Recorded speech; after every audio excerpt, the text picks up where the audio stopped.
Well, hello there. Welcome to On the Beat, the podcast that uncovers full-frontal male nudity in cinema. My name is Laura, and I am joined by my co-host Ryan.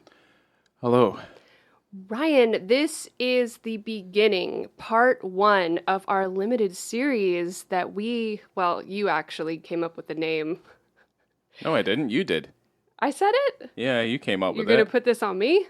Yeah, of course I am. I'm not taking ownership over this name. We together have dubbed it McQueeners.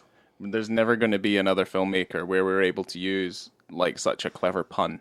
And from a filmmaker that consistently makes very serious films, we have dubbed the limited series McQueeners because otherwise it'll just be really dark. Yeah. All three of the films that we were going to cover, because the original name was the Three McQueens. Yeah. Which it was kind of like... You also said the Three Musqueteens. Well, the thing is, here's the thing. Like, you put yourself out there, you spitball, you throw things out there, and you see what sticks. Yeah, and it just so riffing. happened We're riffing. it just so happened that the first thing that came out of your mouth was the one that we ended up settling on. So I wanted to do Month of McQueen, but it falls into 2 different months, so we can't. Right, we didn't like that. No, because it doesn't make any sense. Because we are following the films of, is he a sir? Yeah, he's a CBE. Steve McQueen. Yes. Very Steve exciting. McQueen. And the very first film we are doing is his very first film, Hunger, from 2008. Historical drama. Very heavy. But it's also our very first Fassbender, our very first Michael Fassbender film. Yes. The weight of this film is insurmountable, is what I put my review as. It's a lot. And this is your heavy. very first time seeing this movie.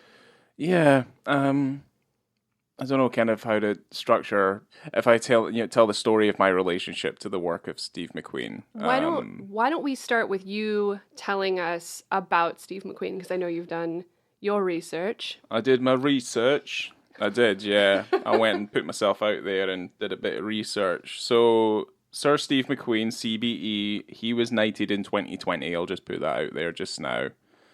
Wow. But he is a British film director, producer, writer, and video artist. So obviously not to kind of diminish his kind of beginnings, but he's come from the world of art. He is an artiste.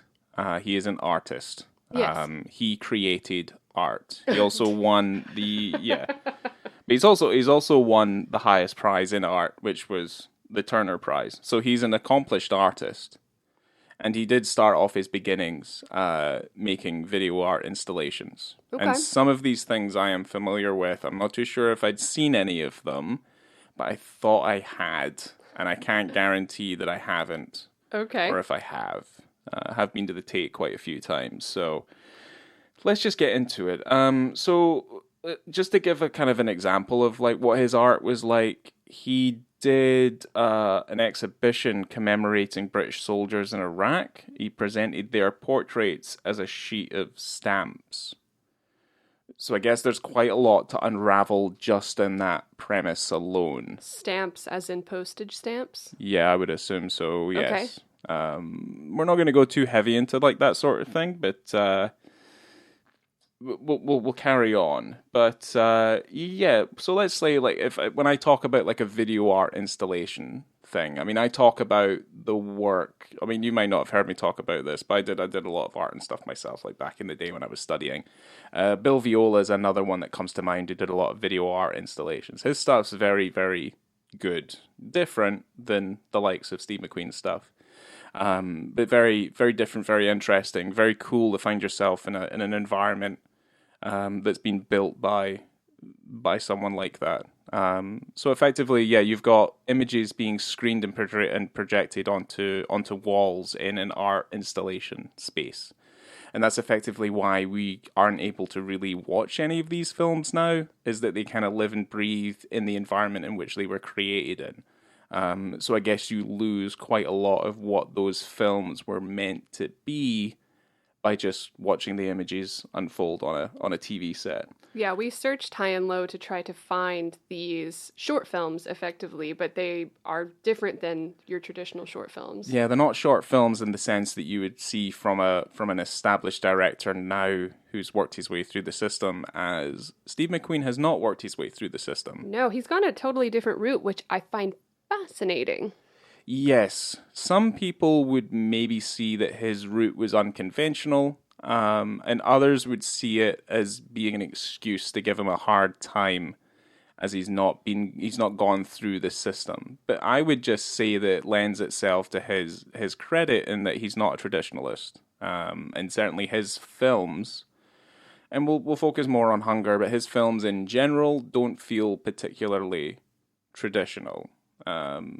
And I mean, we'll get into that. But yeah, I mean, just to kind of speak about, I mean, one probably the most notable of his installations works is, and certainly pertains to what we are interested in on the podcast, is a film he made in '93 called Bear, which is basically two men wrestling. What kind of bear?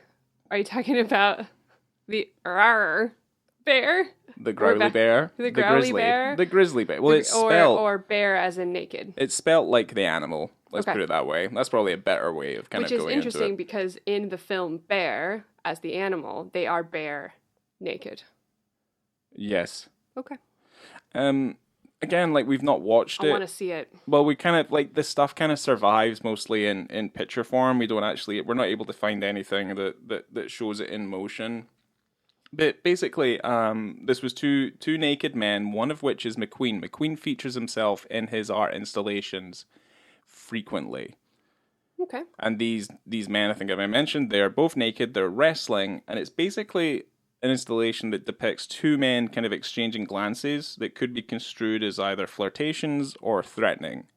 So there's a lot to unpack in just that alone. And I guess, like with a lot of his work, it's eliciting very kind of personal issues into his work as well.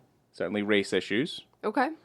And we're obviously going to get too far into this episode of the podcast. I'm sure we will, because if anyone knows the films of Steve McQueen, it's pretty easy to figure out what films we're doing next. So yes, we'll have more to talk about. Yes, that will all come in due course.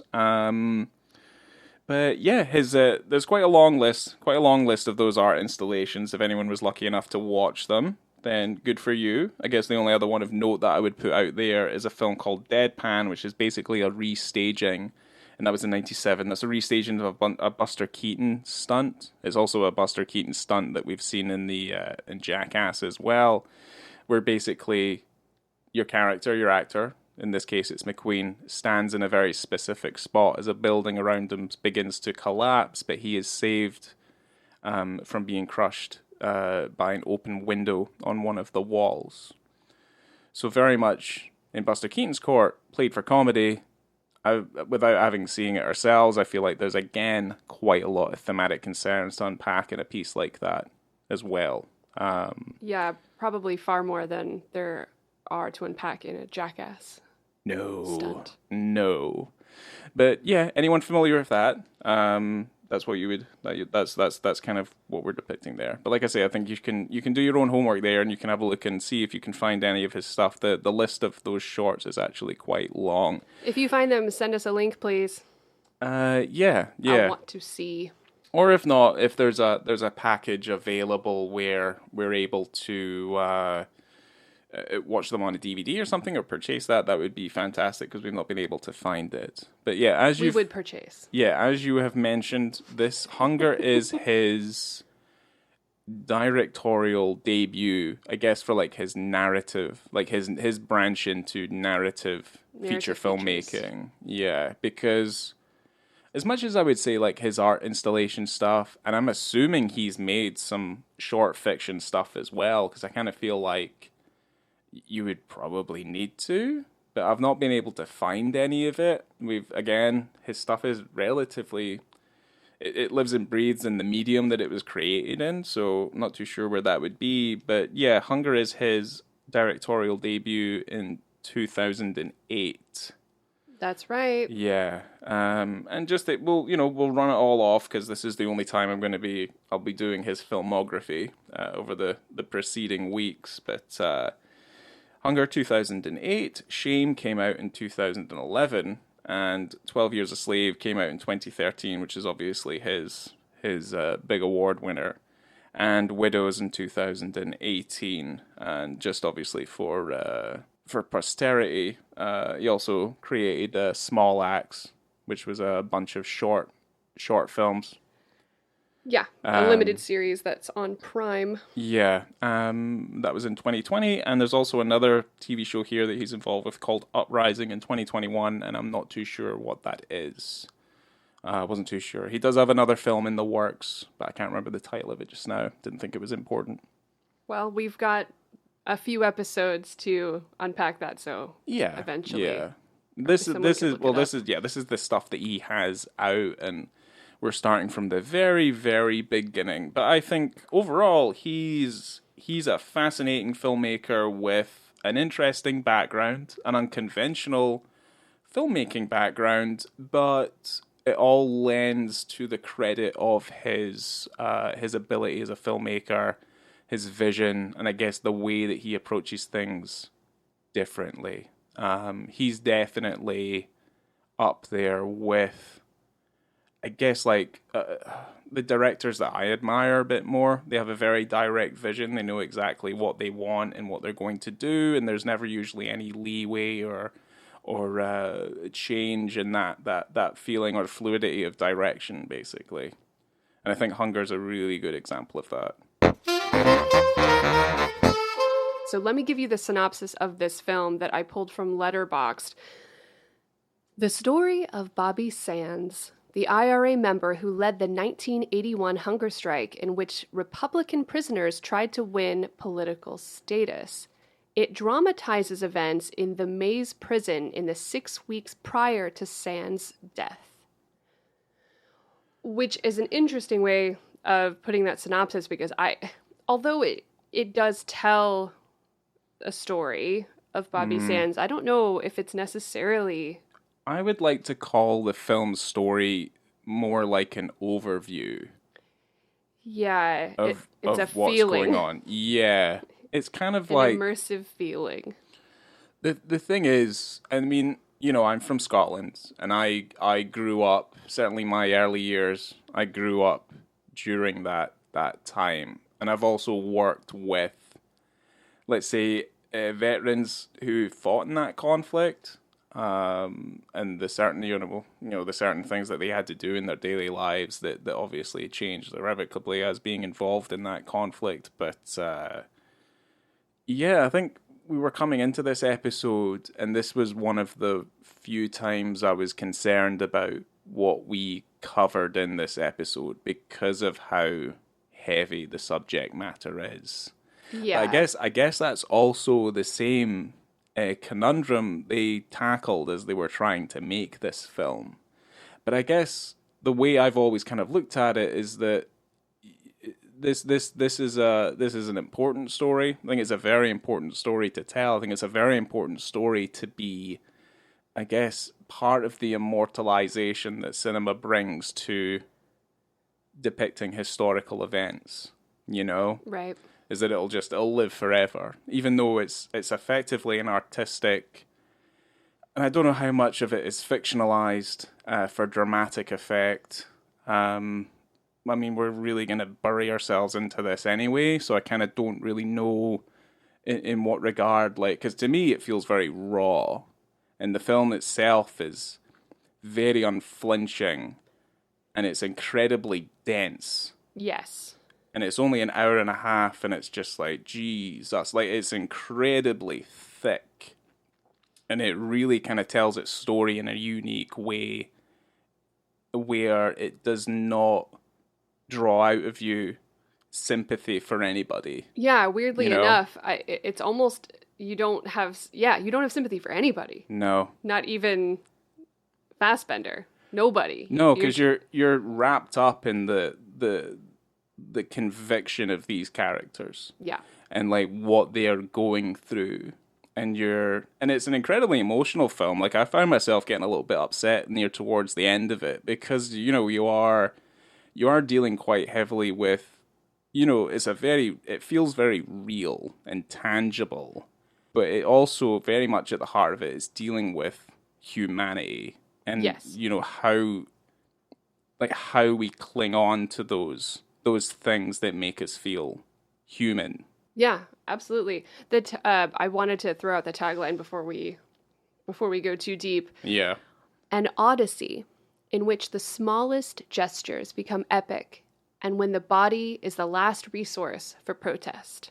So there's some really beautiful cinematography in this movie. Yeah, no one absolutely. no one really kind of like no one in the documentaries or anything like that. Like, this film is captured beautifully, and I feel like the tagline itself helps to portray the theme of the film as well, because there's long, burdenless shots where you're looking at hands. And you're looking at, like, the process of why we're looking at these hands, and then, like, very slowly through the course of the narrative, we're revealed as to, like, why we're looking at this, and it's those little moments like that with such a heightened level of importance. It's a really tough story because this isn't a story that I grew up learning about. This is not something that we, as as an American person, learned in school. And I'm very interested in Irish history. And I mean, I went to Scotland to go to school and stuff. It's something that's fascinated me, but that's information that I had to gather on my own. And you have to do your own research from living here, because I guess that's wherever you live, you get your homegrown history. Yeah. And you learn the history of where you're from. So we didn't get a lot of this. So learning about the Troubles, it's so dense and it's so intertwined. And goes so deep and for so many hundreds of years that it's hard to wrap it up and sum it up in a really short and concise way. So I was trying to, for people who maybe don't know, I mean, I'm sure that we know a bit, we know about the potato famine, we know about Bloody Sunday and stuff, but what does that, how do these things kind of wrap into how we got to this situation in this film, how we got to these people who are starving themselves for a cause that they so deeply believe in. And from what I was researching, it's for the Trouble specifically, it's 3 decades long. And I know that the underlying story goes way, way deeper, but this particular situation started around 1969 between the Nationalists, who mainly they self-identified as Irish or Roman Catholic, and they wanted a free, united Ireland. And you have the Unionists, who self-identified as British or Protestant, and they wanted to continue to be part of the UK. And so in Northern Ireland, you had specific services that were provided to, like, Catholics and Protestants, and it started to become obviously unfair, where you had this disconnect where some people are being treated better and other people are getting neglected in a way. And so they're trying to take back their civil rights. And this is what ended up leading to violence. And when the British came in and tried to stop the violence, it just escalated the whole situation. So we're kind of in the middle of that whole, conflict. So, because this takes place in 1981. Yeah. Right? So, and Bobby Sands is a very, I don't want to say famous because he's not famous, but he's, he's a known figure at that time. He's seen as like a leading head. Yeah. Yeah. So, I mean, this went on until about 1998, where you had the Good Friday Agreement. So, yes. where people were actually finally able to talk and figure out how to come to a peaceful agreement and without violence, and in how they could govern themselves. Yeah. Which is what ended up happening. But Bobby Sands himself had a super rough upbringing, and he was involved with assaults by Unionist paramilitaries and local Protestant gangs. So that's why he ended up volunteering with the IRA in like 1972. Yeah. So he, and it's interesting because I'll talk about it when we get to like our first It's such a like a serious I'm like, story. yeah, I just don't really. Yeah, that's the It's thing. such a Like, serious story because I'm like, when we get to our first Dick scene, I will yeah, talk about the political status of the prisoners.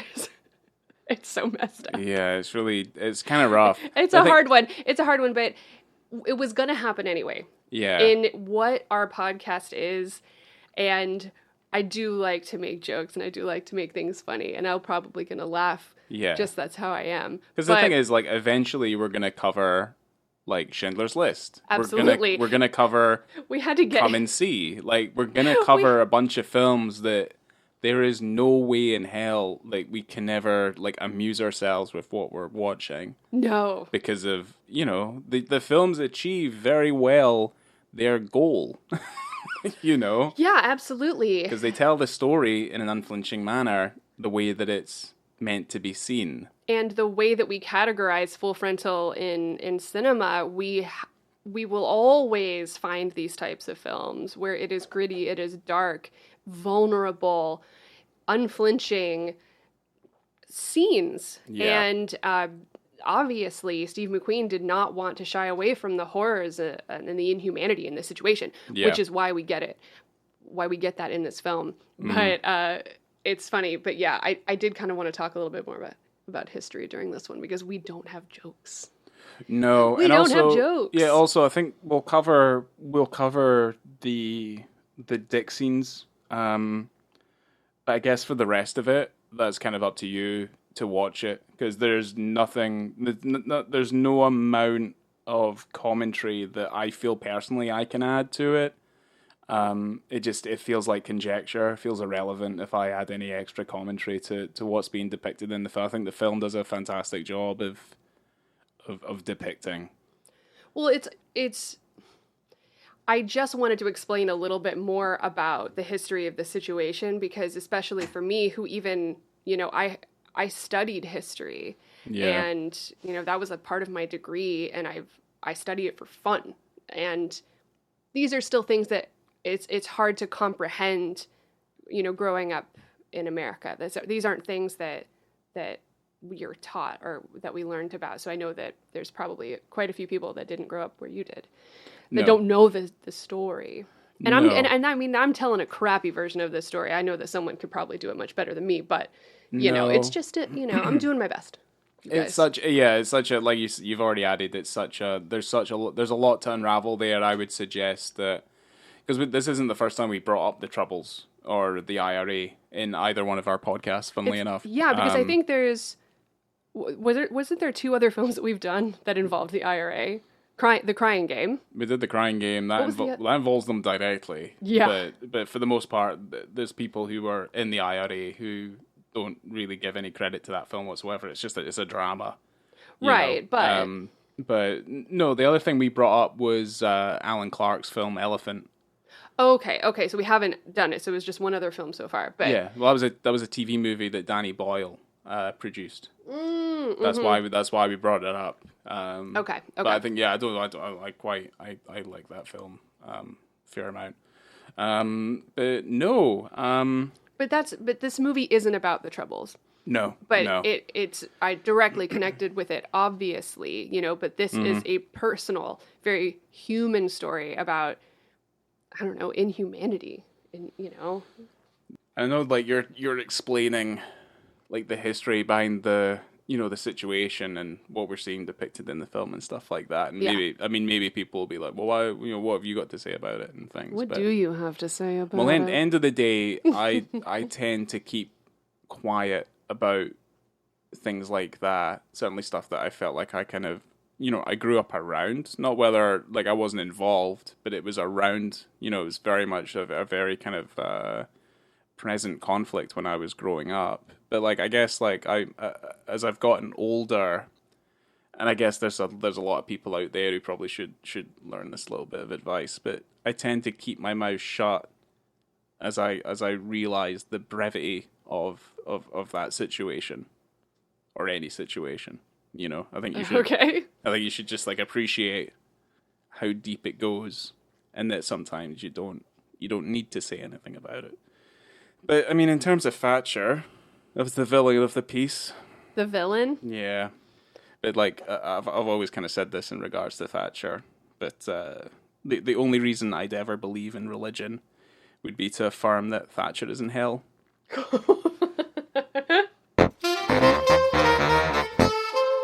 These people are made to feel completely dehumanized because this is, I mean, we're in the middle of a war. That's exactly what we are. These are effectively prisoners of war. Yes. Yeah. And they are standing by their beliefs. They are standing by what they believe in. And they are made to feel less than human. Yeah. And because their rights were taken away. Absolutely. So our very first, I'm going to just jump into the first penis scene because that comes in very early on. I mean, in all honesty, the entire film is a penis scene. Mm-hmm. There's so many, and you know, they're all connected, and they are all as important as the one from before. Yeah. But the first one comes in at about 11 minutes 28 seconds. So this scene is where a prisoner is just asking to wear his own clothes because he is a political prisoner. Yes. And so typically, up until this point, political prisoners were placed under a special category status. So that acknowledged that they have a political status, and those prisoners were granted the right to wear their own clothes. They had free association, and they had with other special category prisoners, right? So they were able to talk to other political prisoners, and they were able to wear their own clothes, and they could organize their own educational, recreational activities, and they had access to visits from, you know, family, friends, whoever, and they also were able to have parcels once a week. So this was all up until Margaret Thatcher, essentially. So when you see this scene, when you have this prisoner asking, why can't I wear my own clothes? I am a political prisoner. I have status. Mm-hmm. He is stripped of those rights that they used to have. Yeah. Bobby Sands was in prison before this particular incident, before this imprisonment, and he also was able to have those rights, which are now, at the point of this film, non-existent. Yeah, stripped away. Completely stripped away. Yeah, and you can hear that in the speech, I think, just before this scene. And it's Margaret Thatcher having a speech where basically she says there's no political prisoners. Crime is not about politics. Crime is crime, and people who commit political crimes are criminals. So they will get no status. And this was kind of a way for them to give extended detention without actually giving charges to people in order to kind of get more convictions on suspected IRA members. Yeah. So treating them less than human, giving them no rights, and they had to find a way to be heard and find a way to kind of take back control. Yeah.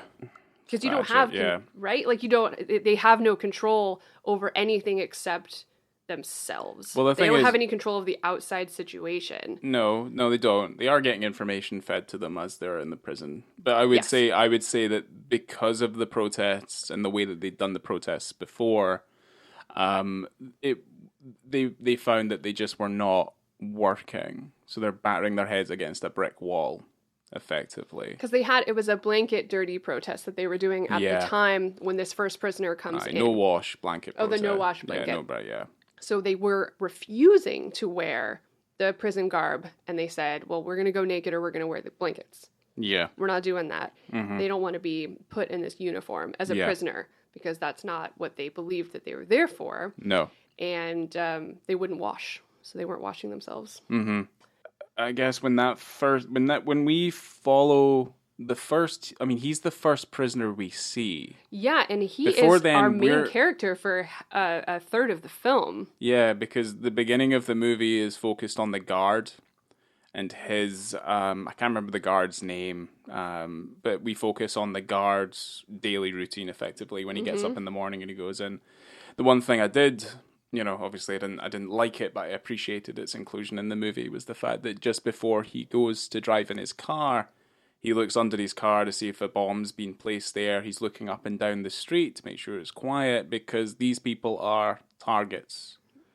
Absolutely. the entire time. And certainly from speaking to ex-veterans and stuff like that who were over there, yeah, they were like, I need to put a mirror on the top of a stick and have to look under my car every time before I... Right, and that's regular part of life. That is part of your daily routine. Yes, which is horrifying. You have to do that. Yeah, it's very scary, and Very I love tense. I love that even just a simple shot of someone turning the ignition in a car is dealt with so much weight. And you have the Just wife purely just because of that. watching from the window. Just an absolute horror, like maybe Which my I wouldn't be yeah. that close to the window, if I'm being honest. If I was afraid that my husband's car was going to blow up, No. dude, you're in No. the line of fire. Yeah. Back up. Not great. Not great. But we were talking about the dehumanization of these people, and this man is after it's what's written down on the clipboard is that he's non-conforming, right? And then he's forced to strip down. Yes. And that's That's basically that's it. And a lot of these prisoners spend more time naked than ever really in clothing. 100%. Yeah, they're always pretty much completely naked, and when they are forced through certain drills, they are completely naked. So he's given a blanket. He's effectively marched. He's marched through. He's paraded around naked to his cell, and pretty much, yeah, he then is put in his cell, and with his super cool cellmate. Yes. Which, right off the bat, could you imagine when he walks into his cell where he's going to be living for the next 6 years, and this guy, and I don't know the timeline, of course, because it does get a little bit wibbly wobbly. The timeline's really interesting once you start to watch the movie. Yeah. And things start to unravel. But to a viewer, within seconds, this guy's cellmate's got his hand down his pants and shitting into his hand. Yes. And spreading it all over the cell wall. Yes. Within moments. It's like, hello, friend. Yes. Hi, I'm Greg. I mean, all of the Give walls... me just 1 second while I take a dump. All of the walls are already covered in Full brown. feces. Yes. Full brown, top to bottom, dried. I could not... And it's such... I think they do such a good job as well of making it... everything you can feel, and it's like you can smell it. It is just horrible. So, yeah. Yeah. Brown walls. Poo-poo walls. Yeah. And there's food. There's old food on the ground. There's maggots in the food. Yeah. It is... They're basically making it as inhospitable for everybody there as they can. Yeah, basically. Not just for them. They're making it bad for for everybody. for the guards and for the people in the prison. Like they're just taking making everyone it. down. Yeah, yeah. Oh man. But then also, there's the piss protests as well. They're it's funneling like they piss. use all the old food and make Like a mashed potato dam. A mashed potato dam. Yeah. And then they take all their pee from the day and pour it on the other side of the dam underneath the door of their cell. Yeah. And everyone, not everybody, but all the people that are participating in this protest, like, put their pee-pee under the door. And so all of their pee is just flooding the hallway. Yeah. To where you get that interesting long shot of the guard. I assume he's a guard that's just made to clean up. I'm assuming yes. Just splashing kind of a cleaning solution on the ground and then sweeping all of the pee down the hallway. Yes. It's a really long shot. It's all one single continuous shot. There's a lot of those in this movie as well, though. Yeah. But there's this one single continuous shot. The man comes down with a bunch of bleach, and he's like bleaching the floor, and then he brushes it away. So I mean, immediately after I saw it, I started going like, oh, that's like, because there's a lot of maintaining that level of realism by just generating, like, just you restrict yourself in the amount of cinematic techniques that you use to try and maintain a level of realism in your storytelling. And this is kind of more noticeable in that one continuous single take conversation he has with Fassbender has with the priest at one point in the story, And certainly with this, the minute I looked at this and he's like sweeping the floor, I'm like, oh, that's like that bit in Umberto D, where we just focus on the menial everyday tasks of this maid as she's just going about her business, where it's like it's instilling a level of realism into the storytelling, which effectively ends up being at the detriment of the audience because you're just watching someone do something that you would do most days yourself.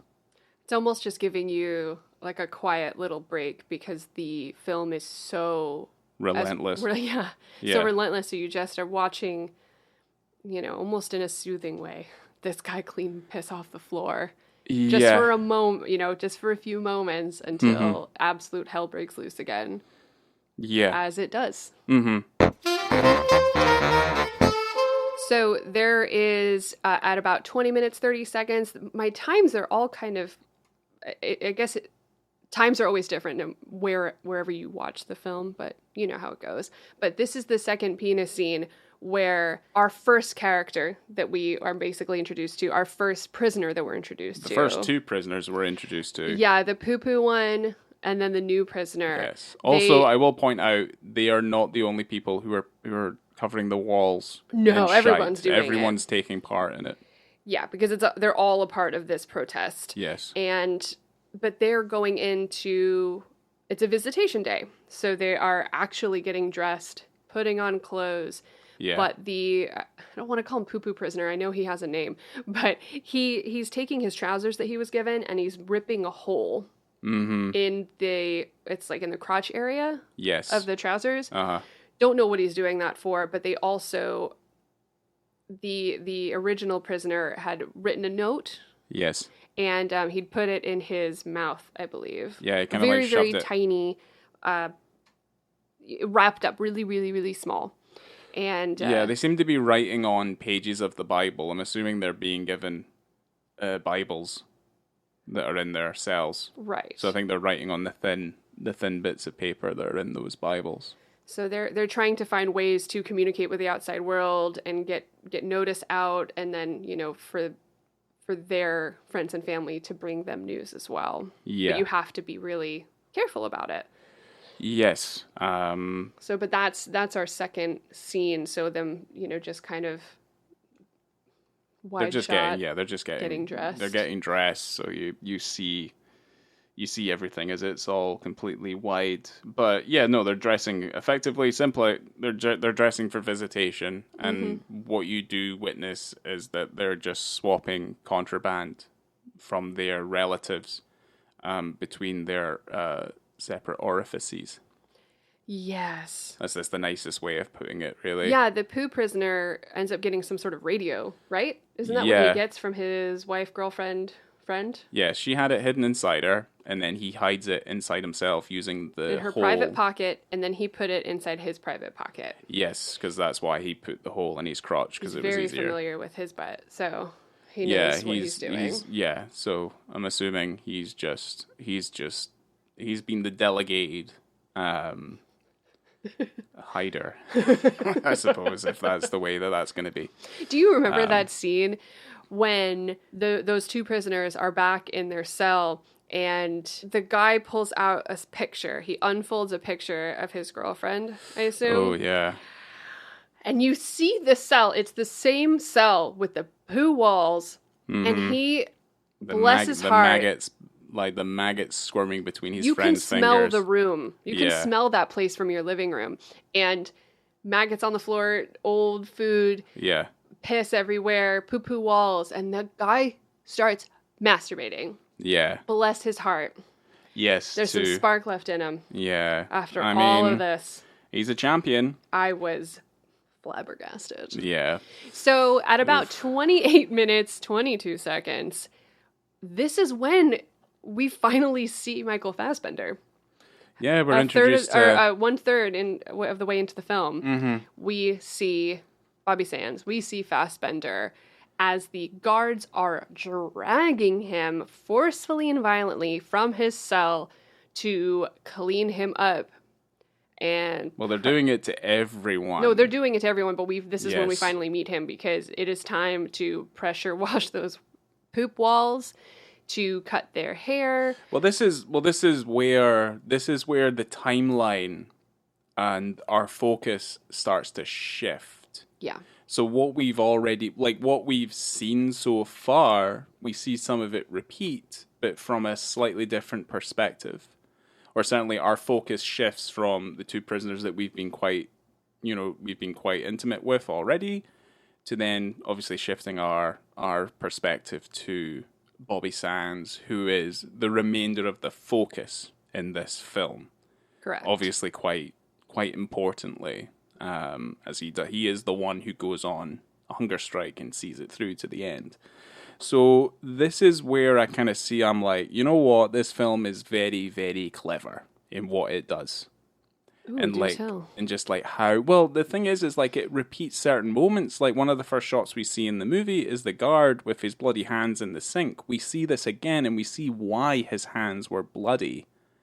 And it's immediately after they've roughly manhandled Bobby Sands, and they're scrubbing him hard with like a hard brush, and they're cutting his hair, and they're like cutting into his scalp as they're cutting his hair, and punching him.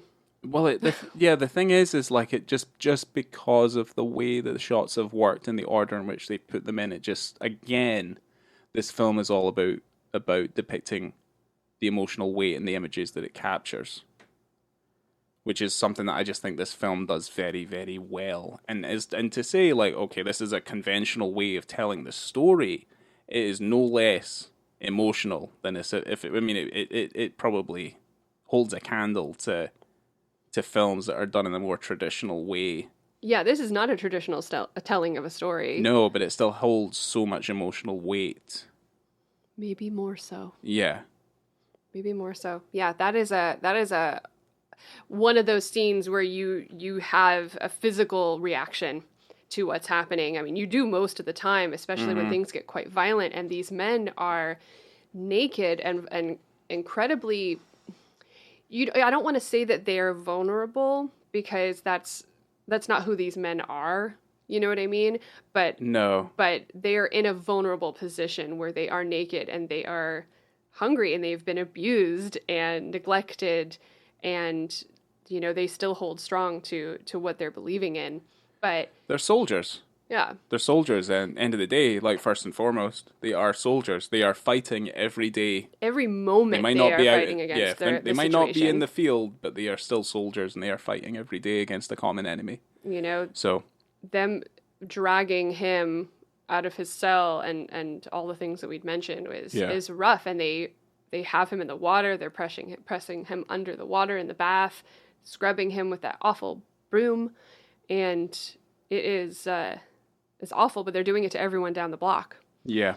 So trying to reassert some sort of authority that they have, and because that's cleaning the thing, up these boys. That's the thing. Like, there's this moment, and then we meet Bobby Sands, right? Mm-hmm. And he becomes our focus for the rest of the film. And whether you want to kind of use the idea of that there's a protagonist, I like to kind of use the concept that, like, this is where our narrative focus now starts, and it's where it's going to end, which is something I think this is. I mean, we watched Blood Simple recently as well, right? And there's a lot of stuff that the Coen brothers do, but obviously with Blood Simple's their first movie, effectively, where they remind you, look, don't get too attached to this character because we'll probably kill him. You know what I mean? So they always put like really interesting character actors in these roles, and then it's like, oh wait, no, he's dead. And your focus ends up shifting, and then you're presented with effectively who your hero character is, right? Yeah, it's in interesting the traditional sense. to take that long to introduce, because as the synopsis is trying to put forth, is that this is the story of Bobby Sands, which it doesn't tell it that way. No, but then the film does a good thing of that, so that you're not instantly presented to Bobby immediately, and that you're giving a well-rounded overview of what's going on. So you watch the guard, what he has to do every day. He's punishing people every day. And he has to deal with the weight of being involved with this conflict because he's a warden or a guard at the prison where these people are being housed, right? Mm-hmm. And he's also Irish. Yeah? Mm-hmm. So he's also having to deal with the weight of that.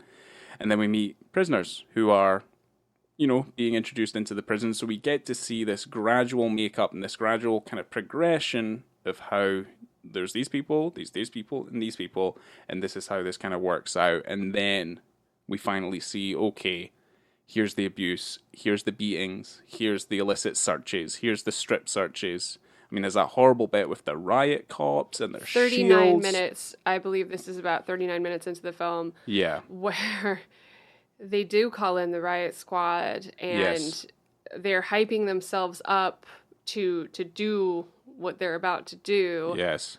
Bringing these prisoners out one by one, totally naked, beating the absolute hell out of them on their way to get cavity searched. Yes. By one other guard. So that's another full frontal scene that's really awful because. And I knew it as soon as he put. It's very cleverly shot, though. It's all handheld in a one shot. He has a bit of, I don't know if it's like brick or wood or something, and a mirror sitting on top of it, and he places it on the floor. That was like foam. Whatever. Yeah. The guard spits on it and cleans it up, and it's on the floor, and I go, oh no.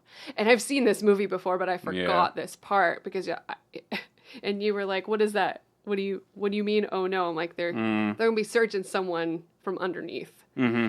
And they pull these guys out one by one and press them, like make them squat over this bit of mirror, and they're cavity searching them. This guard has on a rubber glove, and he is getting deep in there and using the same hand, putting his poo-poo gloves in their prisoners' mouths and checking them in their mouths for any sort of contraband or... It's basically, they're looking for contraband. It is awful. And these men are fighting back as hard as they possibly can, but they're getting the shit kicked out of them. Yes. And it's one after the other, and you said it was just this one kind of handheld shot. Yeah, so it starts off, it keeps on whipping back and forth. So it looks in front, then it looks behind, then it looks back in front again, and it's following. Because we're following the prisoner that we saw introduced into the prison who said, I want to wear my own clothes. And we follow him. And this is where the transition from, obviously, him to Bobby Sands starts. Or this is where this occurs, to where we don't really see them anymore, and we focus on Michael Fassbender's character for the remainder. But yeah, I mean, what precedes that's obviously the scene with the priest, which I feel like has to be seen to be believed. Me just telling you it's like a 28-page scene of dialogue between obviously Bobby Sands and the priest, who is also on their side. Right. Yeah. So he's kind of impartial. So this is a 17-minute static shot, 17-minute, no cut. Yeah. Between Bobby Sands and Father Dom, who is, by the way, played by Liam Cunningham, who was Davos. Do you remember him from Game of Thrones? Yes. Davos? Uh-huh. So good. He's a fucking powerhouse, this guy. So great. Yeah, he's so good. Love it. And the thing is like, they work this scene to an absolute, like, a minuscule amount of precision as well. Liam Cunningham and Michael Fassbender moved in together so that they could practice this scene to death. So they were basically living together and just doing it, practicing it, rehearsing it. Yeah. And Fassbender said that they only did 5 takes. Wow. Okay. To get this done because they'd rehearsed it 12 to 15 times a day. Wow. So. Okay. Yeah, no, I think it works. It's very effective. Oh, it's great. And it was just a lovely, interesting, and enlightening conversation between these two people where, the priest is saying, you're in no sort of condition to be making the sort of decision to go on a hunger strike. No. He goes, it didn't work too well last time. No. So why would you be doing this again? And him he's not trying to convince Father Dom. He's just plainly stating his reasons and why he has to lead this charge, why he has to do this. Yeah. Well, he said, like, his reasoning behind it was that the morality of what they were doing set in, and when one of them got sick, they were like, no, we need to stop doing this. But the thing is like, because they've tried everything else up until this point, the only way anyone is seemingly going to listen is if one of them takes their own life in doing so.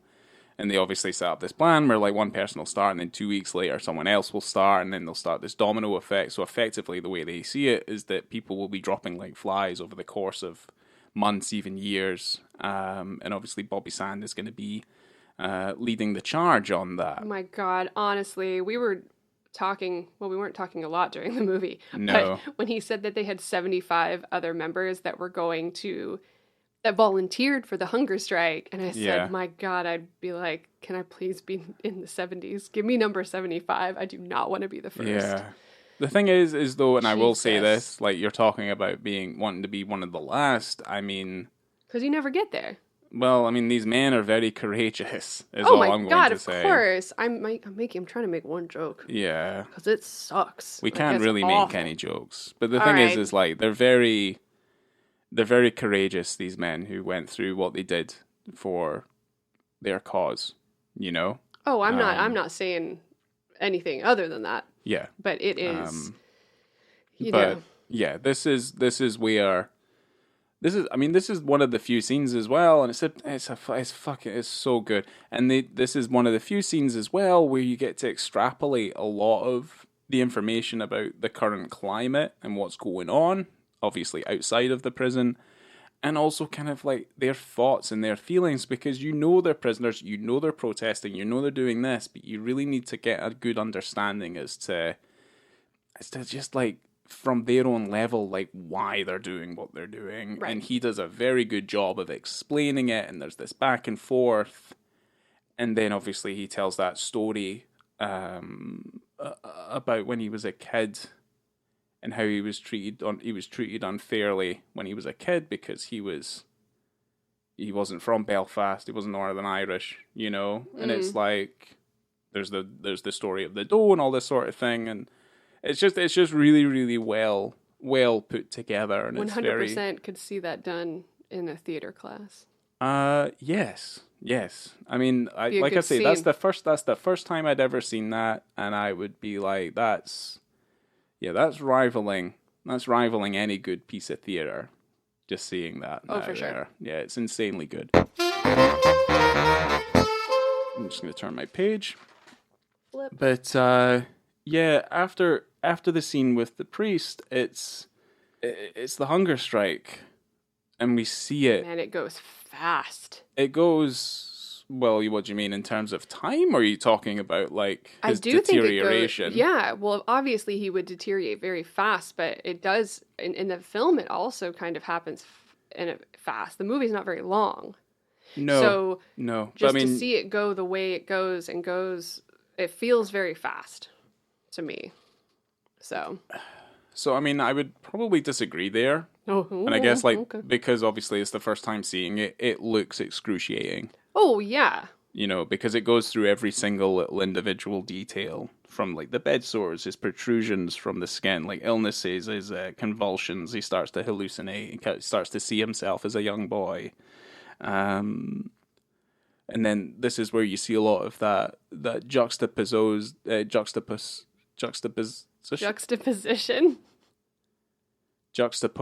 Yeah, that's it. Juxtaposos. You see a lot of those. Yeah, I know. You see a lot of that juxtaposed imagery of the birds and stuff in the woods, and like how you're meant to feel about what he's seeing and why he's seeing it, and things like that. And I guess like you could extrapolate thematically like what that means from a visual standpoint as to why that happens. But yeah, that stuff near the end of the movie is incredibly brutal and very sad.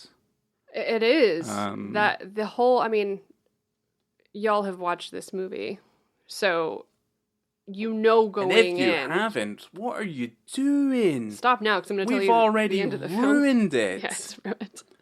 No, it's not ruined because you God. got to see it. But the whole death scene looks incredible. It's what you were talking about with the images juxtaposed back and forth with the birds in the tree, and he looks awful. They did an amazing job. He did an amazing job. The But faces he pulls. how he got those death tears is nothing other than bravo.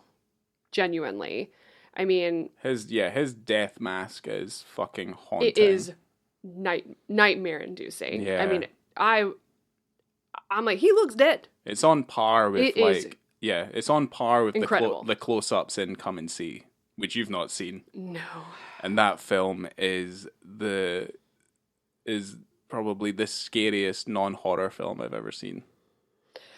Well, great. Can't wait to talk about that. Bobby Sands was on a hunger strike for 66 days before he passed away. Yeah. Fucking horrible.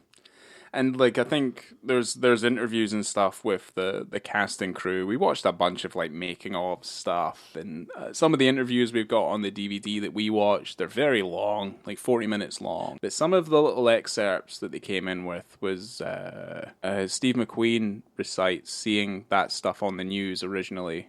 What made him want to tell this story? Because it's an interesting person to tell this story.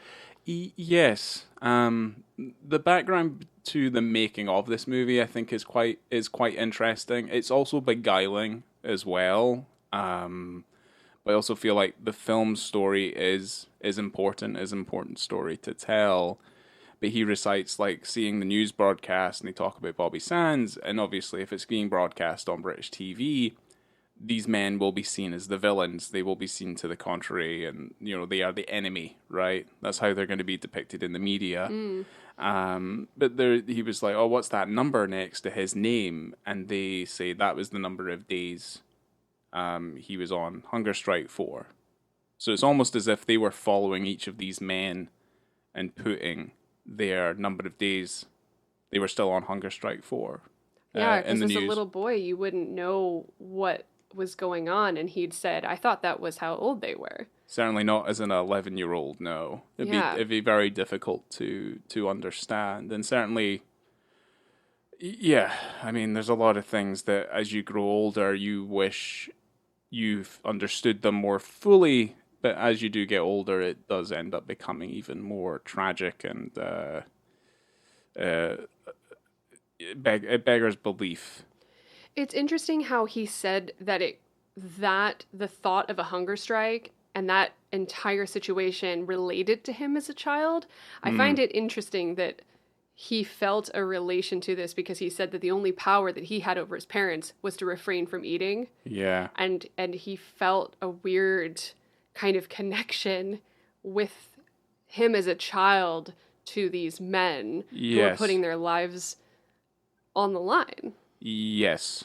For something that they believed in. So it's kind of a weird connection that he made there. But it stuck with him. No matter how weird it is, it followed him through his entire life to the point of him making the jump to make a film. His first film about it. Yeah, I mean, I would also kind of point out that as a filmmaker, you have to find some sort of tie to the material and how you make that particular moment in itself, like visual, and you're able to connect like what you're showing and elicit an emotional response, and just like feel like you can, because you have to justify everything that you're doing. You can't just tell that story and be like, well, that's the story. You kind of have to justify your reasoning for depicting it in the first place. And because of its cultural and its historical importance, he's also a British filmmaker. He has to make sure that he does that correctly. Yeah. With a level of tact and decency, because he's a British filmmaker. Mm-hmm. And it's like, it's just, you gotta be careful. You gotta be careful. And yeah, I mean, it's important. It's important to get that correct. Because if you fuck that up, you fucked up for everything, It's like it's never going to be told again. So You just have to make sure that you do it correctly. And I think he nailed it, personally. I think he just Yeah. got it done really well. He did it right. And I think his team up with Fassbender, and is obviously is obviously kind of incurred over the next few films anyway. Become a long and lasting friendship. Oh, they're so good. They're so good together. So, yeah, no, I think he's done well. So, Steve McQueen and Michael Fassbender met when Fassbender auditioned for Hunger. And Steve McQueen said he didn't like him at first because he thought he was too cocky. Yeah. And so it wasn't until the third time that they actually met when they bonded, because Michael Fassbender took Steve McQueen on a ride on his motorcycle. And Steve McQueen said that he called it their officer and a gentleman moment. All right. That's how they became best friends. Best of friends. Yes. I mean, that's nice. It's lovely. Yeah, that's a nice thing. It's a nice thing. Yeah. And then such romance.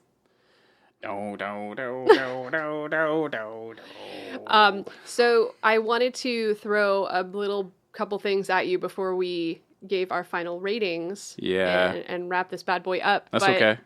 Michael Fassbender went on a 10-week diet in which he lost 14 kilos. Yes. Yeah, he looks awful. He looks really bad. He looks awful. But commitment. Because we were watching the movie and like you see him and you see how gaunt and thin and kind of drawn out and stuff, and you see it when you see it in his face, it's just like that death mask. Mm-hmm. I'm just like, okay, it's fucking horrible. Like the blood's drained from his body. Like everything is he's just losing his soul. Yeah. Because you brought up The Machinist. I did as well, and I'm trying to remember like what was the reasoning behind Christian Bale appearance, and I was like, oh, is it because he was like he couldn't sleep? At least in this movie, like it's justified. You know what I mean? Like there's a reason as to why he takes this very extreme transformation, because in reality, that's what would happen. Yeah, he was consuming about 900 calories in a day. He was eating berries, nuts, and sardines. And he was doing yoga. He walked 4.5 miles a day. And eventually he couldn't sleep. And he just stopped talking to his friends and just got real dark. So... And this is his third film, only his third film, which the first was 300. That was his first film. Huh. What is he in 300? Is he one of the main Spartans in that movie, or is he was. Give me a second, and I'll come up with his name. Well, what was starts with an S. Well, what was the second film he was in? I believe it was a movie called Angel. Oh yeah, I don't know. Because I think Hunger. Stelios. Right, okay. From 300. Okay. Yeah, we haven't watched 300 in a while. I think the last time I tried to watch 300, I think I got halfway through watching it on a TV and I got bored. As you do with that sort of drivel. Well, Angel obviously wasn't a terribly popular film. No. But yeah, like it I exists. said, yeah, okay. So, in terms of awards, Steve McQueen won the Camera d'Or at Cannes in 2008, and that is an award that's given to first-time filmmakers. Huh, good for him. And he won a BAFTA for Special Achievement by a British Director. Good. For their first feature film. So he won 2 awards for his first feature. So. Mm-hmm. Anything else you wanted to add before we get into our ratings? David Holmes, who did the music, he's done the music for like the Ocean's movies. The music's actually very affecting in this film. A lot of, yeah. There's not any heists in Hunger. There's no heists or anything, but yeah, that was. Film. That was my only other things. In terms of visibility and context, right? Go for it, Ryan. Oh, really? You gotta make me fucking 0 to 5. Oh, I can go first. So, for me, in terms of visibility and context, it gets a 5. It would be strange to not have the nudity in this film because it helps to highlight the inhumanity that's going on. And Steve McQueen wanted to tell this story. He wanted to show how cruel, how brutal this situation was. Yeah. The men were protesting. They had to wear blankets. And naturally, it just makes sense. They're strip searched, their cavities searched. It goes to show how out of control that they were and how out of control they felt in order to undertake such a protest. Well, here's the thing. They're also refusing to wear clothes. That is also one of the main primary burners to the fact that they're naked. Yeah, I mean, it's a last resort, using your body as a weapon. You are the property of the state. They wanted their political status back, and they used everything that they possibly could use. Their original protest wasn't working. So they had to step it up. I mean, whether or not you agree with this situation is up to you, but it is what happened. So to not have the kind of nudity included would make this a very weird movie. It would take you out of the realism aspects of it. Yeah, and that's it would feel like it was sugarcoating it, and I feel like that's not what this film deserved. No, and it is not. It's not how Steve McQueen wanted to highlight this situation. No, I think the script that they put together, him with Enda Walsh, is phenomenal. Yeah. Yeah, it's a phenomenally well written piece of film. So good. What about you? In terms of my visibility and context? Sure. Well, I mean, I'm going to go with a 5. I loved how kind of unflinching it was because, yeah, I love a piece of realist cinema, something that just does not hide. Yeah. And it wears it, Yeah. And it works for the storytelling, and it's emotive. It makes you feel something. Oh, yeah, because you're just looking at these people be brutalized. Yeah. And just how you're showing it, naked. And it's not just them being naked. Like, you're showing this raw situation and how would you feel, Like, there is a sense of style told within the storytelling.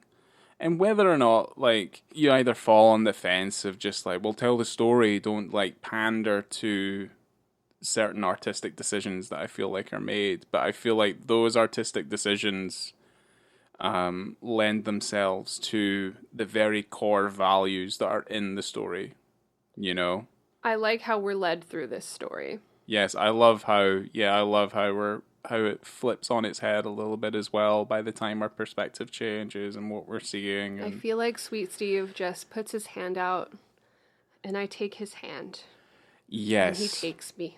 He takes me on a story. But here is the thing, is that this was my first time watching Hunger, loved it. When it comes to his other films, I am concerned because I have seen Shame, and I don't know if I like Shame. So I don't know if this is consistent. Save it, Henderson. I'm just saying, this is going to be the thing. I'm blown away that you liked this movie. So, okay, well, hold on. We have to finish this, okay? Yeah, Tell we do. me what your rating for the film is. Oh, 5 stars. Yeah. Okay, I gave it 4.5. I gave it 4 typically because it's one of those things for me, a 5-star status means that I'm going to watch this movie again and I want to watch it again. I don't want to watch this movie again. Oh, I would watch it again. But it doesn't mean that it's not a fantastic and incredible film. And I love a film that can make you feel something, that can make me physically move. Yeah. It's a great feeling, even though you're shown some really horrific things. Yeah. But yeah, 5 stars for me is a tough one, but it's one of the most important British films of the last 50 years. Boom. I think it's a very fortunate set of circumstances that have put these people into this place to tell this story at this time. Here's the thing. I've not seen 12 Years a Slave yet either. Shame really kind of colored my opinion of his work. Okay. Well, so I'm interested in seeing... Hunger has become the bar? The equalizer, right. in a way. So I'm looking forward to seeing I'm terrified. how it changes, because maybe your appreciation for Sweet Steve it's going to change it's going to flip the script. You never know. I mean, the thing is, like, I got Hunger from the minute it started to when it ended, and I fucking loved it. And then the problem with Shame is it just didn't pull me in. But maybe watching it again... Which is mind-blowing to me, that Shame...